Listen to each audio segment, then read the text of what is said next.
آج منگل کا دن ہے، جیسا کہ عمران خان کی بہنوں کی، عمران خان کی فیملی کی ان کے ساتھ اڈیالہ جیل میں ملاقات ہوا کرتی تھی، لیکن ایک عرصہ ہو گیا کہ عمران خان کے ساتھ ان کی بہنوں کی، ان کی فیملی کی ملاقات نہیں ہو سکی۔ آج منگل کے روز ایک اور منگل رائے گاں جاتا ہوا نظر آ رہا ہے۔ عمران خان کی بہنیں جس طرح سے پہلے ملاقات کے لیے ہر منگل کو اڈیالہ جیل کے باہر جاتی ہیں، ان کی ملاقات نہیں ہو سکی، نہ ہی آج ہونے کا امکان ہے۔ تاہم عمران خان کی بہنیں وہاں پہ موجود ہیں، وہ پوری کوشش کر رہی ہیں کہ ان کی ملاقات ہو جائے۔ پچھلے دنوں تو یہ بھی کہا گیا تھا، محسن حقوی کی طرف سے یہ باقاعدہ بیان جاری کیا گیا کہ اگر عمران خان کی ایک بہن نورین خان درخواست دے دے کہ وہ عمران خان کے ساتھ ملاقات کرنا چاہتی ہیں تو اس کا انتظام کروا دیا جائے گا۔ عمران خان کی بہنوں کی طرف سے، نورین خان کی طرف سے بھی کسی قسم کی کوئی درخواست نہیں دی گئی، اس لیے ملاقات بھی نہیں ہو سکی۔ جبکہ علیمہ خان کی طرف سے پہلے کہا گیا تھا کہ ہم بالکل بھی تیار نہیں، اگر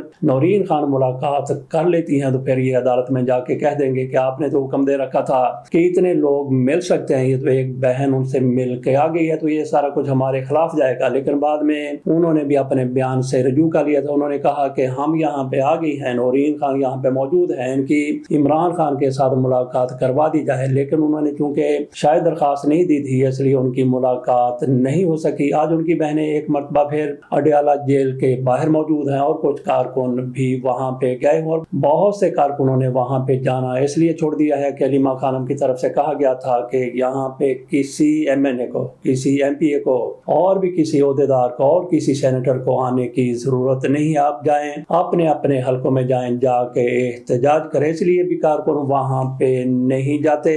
آج عمران خان کے ساتھ ملاقات ہوتی ہے یا نہیں ہوتی، امکان بہت کم ہے، تاہم پھر بھی عمران خان کی بہنوں کو امید موہوم سے ہی صحیح ہوتی تو ضرور ہے۔ تو باقی کل جیسا کہ تحریک انصاف کی طرف سے اعلان کیا گیا ہے، ان کی لیڈرشپ کی طرف سے کہا گیا ہے کہ پورے ملک میں کل جلسے ہوں گے، جلوس ہوں گے، ریلیاں نکالی جائیں گی۔ کل عمران خان کو قید ہوئے 3 سال پورے ہو چکے ہیں، تو خیبر پختونخوا میں چونکہ تحریک انصاف کی اپنی حکومت ہے، وہاں پہ ریلیاں بھی نکلیں گی۔ وہاں پہ پشاور میں ایک بڑے جلسے کا اعلان بھی کیا گیا ہے، حکومتی سطح پر یہ جلسہ ہو رہا ہے اور باقی بھی پورے صوبے میں ریلیاں ہوں گی، جلوس نکلیں گے، جلسے ہوں گے، اور اس کے علاوہ بھی چھوٹی موٹی گیدرنگ جیسے کہ کارنر میٹنگز ہوتی ہیں وہ بھی ہوں گی، لیکن پورے ملک میں اس کا سوال ہی پیدا نہیں ہوتا۔ خصوصی طور پہ پنجاب میں حکومت ان کو اجازت دینے کے لیے تیار نہیں ہے، چھوٹی کارنر میٹنگ کے لیے بھی اجازت نہیں ہوگی، کسی جلسے کی اجازت نہیں ہوگی، کسی ریلی کی اجازت نہیں دی گئی ہے۔ یہی صورتحال بلوچستان میں ہے اور یہی صورتحال سندھ میں بھی ہے۔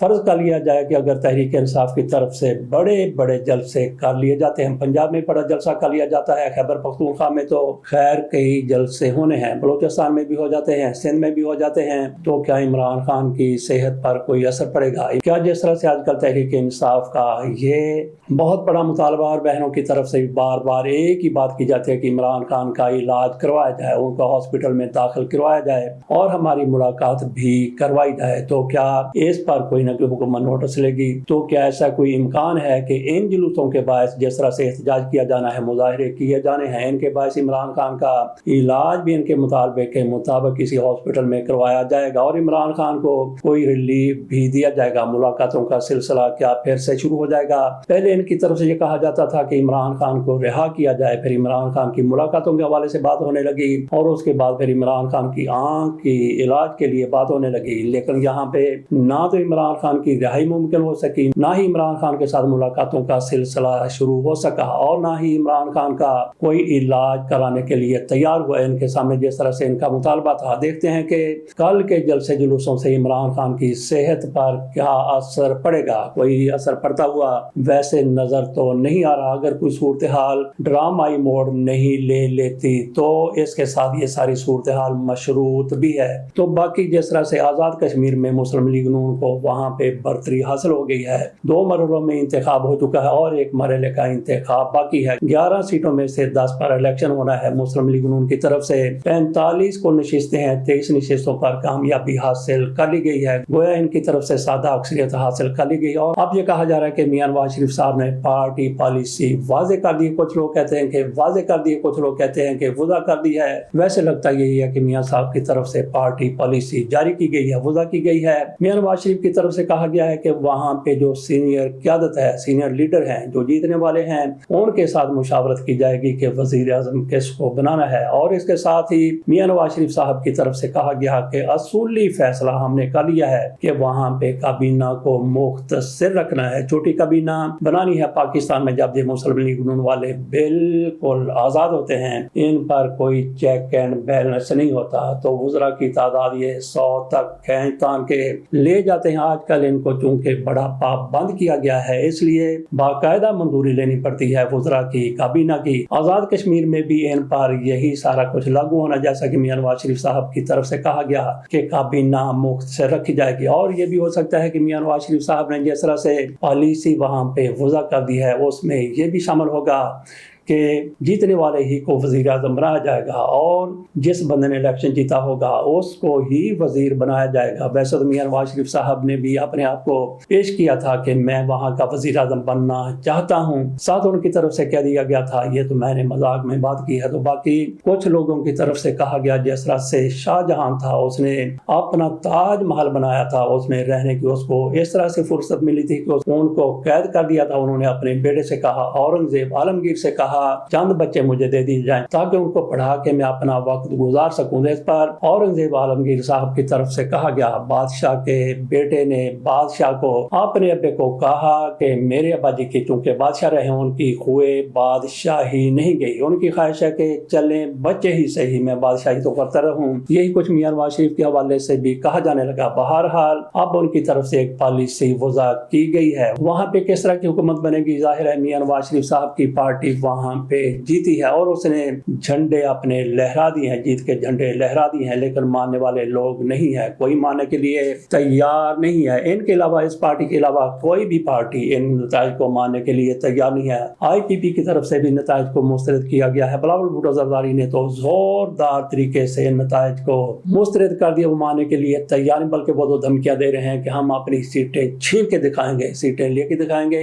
تو دیکھتے ہیں وہاں پہ مسلم لیگ نون کی کیسی حکومت بنتی ہے۔ تو باقی جہاں تک ایک دوسرے پر الزامات کا تعلق ہے، مسلم لیگ نون کی طرف سے کہا جاتا ہے کہ یہ پیسے چور ہیں، 3 ارب روپے یہ پاکستان سے لوٹ کے 15 سال میں دبئی لے گئے۔ اس طرح سے دیگر بھی کئی الزامات ان پر لگائے جاتے ہیں، اور پیپلز پارٹی کی طرف سے کہا جاتا ہے کہ یہ ووٹ چور ہیں، اور پیپلز پارٹی نے باقاعدہ یہ بیانیہ اپنا بنا لیا ہے کہ یہ فارم 47 کی پیداوار ہیں۔ 2024 کے انتخابات میں ان کو ناکامی ہوئی تھی، اور انہوں نے جس طرح سے حکومت بنائی ہے، جس طرح سے ان کی حکومت بنوائی گئی ہے، فارم 47 پر حکومت بنائی گئی ہے، تو ایک طرف مسلم لیگ نون والے ان پر الزام لگاتے ہیں کہ یہ پیسہ چور ہیں تو پھر نیب میں معاملات لے جائیں، اور دوسری طرف پیپلز پارٹی والے الزام لگاتے ہیں کہ یہ ووٹ چور ہیں۔ ایک کی طرف سے کہا جا رہا ہے کہ یہ نوٹ چور ہیں، دوسرے کی طرف سے کہا جاتا ہے کہ یہ ووٹ چور ہیں، لیکن دونوں کو دونوں ایک دوسرے پر کیس نہیں کروائیں گے۔ بلاول بھٹو زرداری کی پارٹی یہ ہرگز نہیں کرے گی کہ ان کے خلاف عدم اعتماد کی تحریک لائی جائے۔ جب ان کی طرف سے واضح کہا جاتا ہے کہ مینڈیٹ ان کا نہیں تھا، مینڈیٹ چوری کر کے آئے، تو پھر ان کے خلاف عدم اعتماد کی تحریک لے کے آئیں، یہ ہرگز بھی ایسا نہیں کریں گے۔ بلکہ جب ان سے پوچھا جاتا ہے کہ آپ مسلم لیگ نون کے ساتھ کھڑے کیسے ہو گئے، وہ بتاتے ہیں کہ جیسے انتخابات کے نتائج آئے تھے، ہم نے عمران خان سے رابطہ کرنے کی کوشش کی تھی، ہم نے تحریک انصاف کے ساتھ جانا چاہا تھا، لیکن انہوں نے ہمیں دھتکار دیا، پھٹکار دیا، انہوں نے ہمیں نزدیک نہیں آنے دیا، تو پھر ہم مسلم لیگ نون کے ساتھ چلے گئے۔ ان سے پوچھا جاتا ہے کہ آپ ان کا ساتھ کب چھوڑیں گے، تو شرجیل میمن کی طرف سے واضح طور پر کہا گیا کہ اگر ہم ان کا ساتھ چھوڑ دیتے ہیں تو حکومت چلی جائے گی، جمہوریت چلی جائے گی، ہم جمہوریت کو ڈی ریل نہیں ہونے دیں گے۔ تو مسلم لیگ نون کو یہ پک ہے، مسلم لیگ نون کو یہ یقین ہے کہ ہماری حکومت نہیں جائے گی، کیونکہ حکومت جائے گی تو پھر وہ بھی جائیں گے جو حکومت کو گرانے والے ہیں، جیسے کہ پیپلز پارٹی ہے۔ الزامات ایک دوسرے پر لگائے جا رہے ہیں، لیکن الزامات سے آگے بات نہیں بڑھے گی، کیونکہ اگر الزامات سے آگے بات بڑھتی ہے، مسلم لیگ نون والے آگے جاتے ہیں, پیپلز پارٹی والے آگے جاتے ہیں, تو اقتدار ان کے ہاتھ سے جائے گا, اور یہ اقتدار سے سیدھے اپنے گھروں کو نہیں جائیں گے, بلکہ